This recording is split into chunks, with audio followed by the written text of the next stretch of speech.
started Vlogmas. Hello everybody, welcome back to my channel. If you haven't been here before, my name is Debbie and I read a lot of books, and I have finished another one. This one is The Golden Couple by Greer, Hendricks and Sarah Pekkanen. I really like these authors. I've read a few books by them now, and just every single time I read it, basically I've learned not to trust anything I read from these two. I'm always just like, there's something I'm not getting, there's going to be a twist at some point that I don't see coming. So that's how I've learned to read these books. And yeah, they did it again. I'll read the blurb and then I'll talk to you about my relationship with this book and how long it took me to read it and just generally what I thought. So, if Avery Chambers can't fix you in 10 sessions, she won't take you on as a client. She helps people overcome everything from domineering parents to assault. Her successes almost help her absorb the emptiness she feels since her husband's death. Marissa and Matthew Bishop seem like the golden couple, until Marissa cheats. She wants to repair things, both because she loves her husband and for the sake of their 8-year-old son. After a friend forwards an article about Avery, Marissa takes a chance on this maverick therapist who lost her license due to controversial methods. When the Bishops glide through Avery's door and Marissa reveals her infidelity, all three are set on a collision course.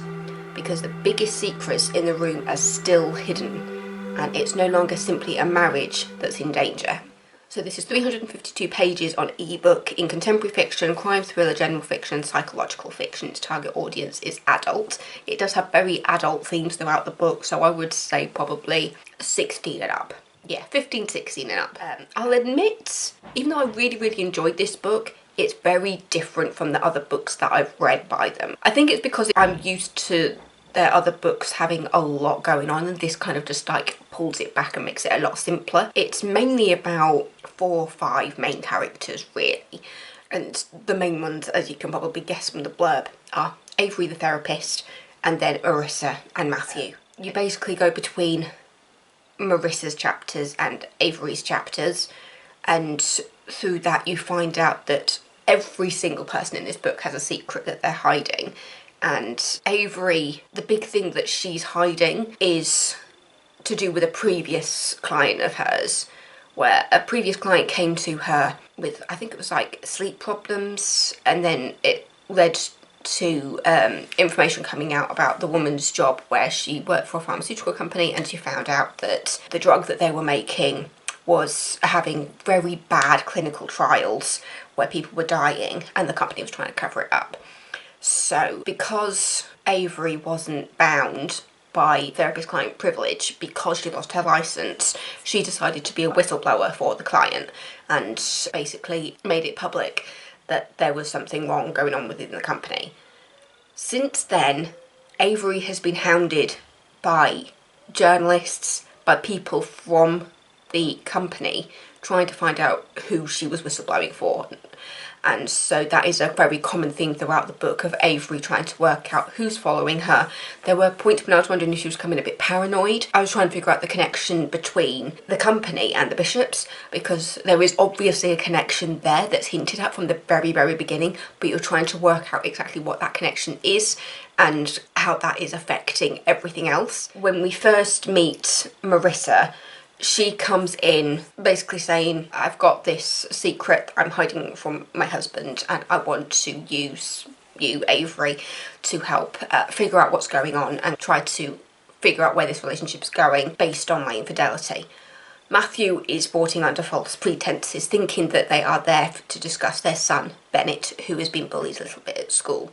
So yeah, it's quite a bombshell that Marissa drops on Matthew at that first therapy session. But throughout the book, it's really hard to read Matthew, because he blows up at the thought of his wife having an affair with somebody from the gym, rightfully so. But his personality seems to flip-flop quite a lot throughout the book, and you're trying to work out like whose side is he actually on. Part of that is just you thinking, is this just a natural reaction to finding out that his wife has cheated on him? At the same time, they've still got a child to think about. Marissa is the one that actually took them to therapy and sought out Avery, loosely, because a friend of hers actually led her to Avery. But she is the one who went to the therapist and said, I want to save my marriage. You later find out that the person who recommended Avery to her wasn't intending on her bringing Matthew to the sessions, but because of the nature of the counselling that Avery does, she was there going, no, I need to work with you both. I need you both to talk about your relationship and your secrets with each other.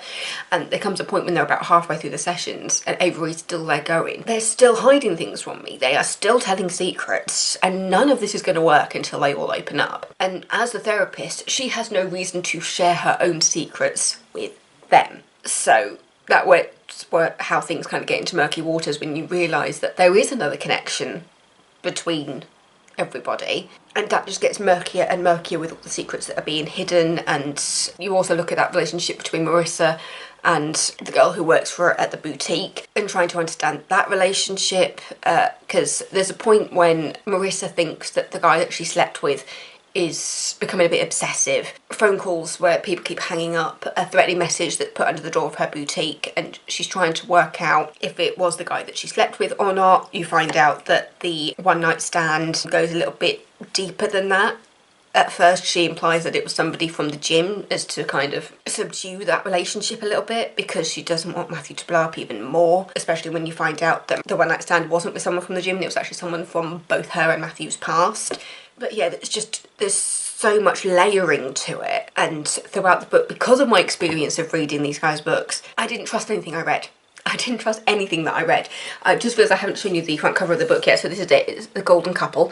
And yeah, the tagline on it is "Perfection is deceiving," because they come in presenting as kind of like this, I say united front. They're not united in that first one, when Matthew goes off the handle at the idea of her sleeping with somebody else. Avery does actually say in her commentary throughout her chapters that she cannot figure out Matthew, because he goes from completely blowing up at the beginning and having quite a big reaction to the idea of his wife sleeping with somebody else, but then at the same time he actually seems to fall into the idea of having therapy and counselling quite quickly. And that's when you're just like, is this a good guy who's really in love with his wife and just cannot handle that betrayal, or is there something deeper there?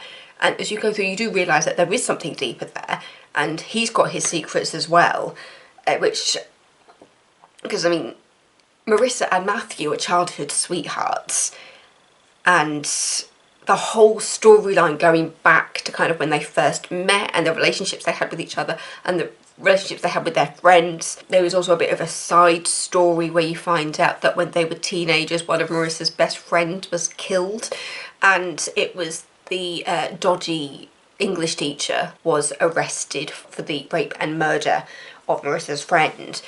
And as I was reading that, I was just thinking, I sense that this isn't completely over. Like, there's going to be something else coming out about that historical death. So you've got a little bit of a murder mystery in there as well regarding the death of Tina, which was Marissa's friend from when she was a teenager. I finished this yesterday or the day before, and yeah, I'll admit it was a slower start that I'm used to from these guys.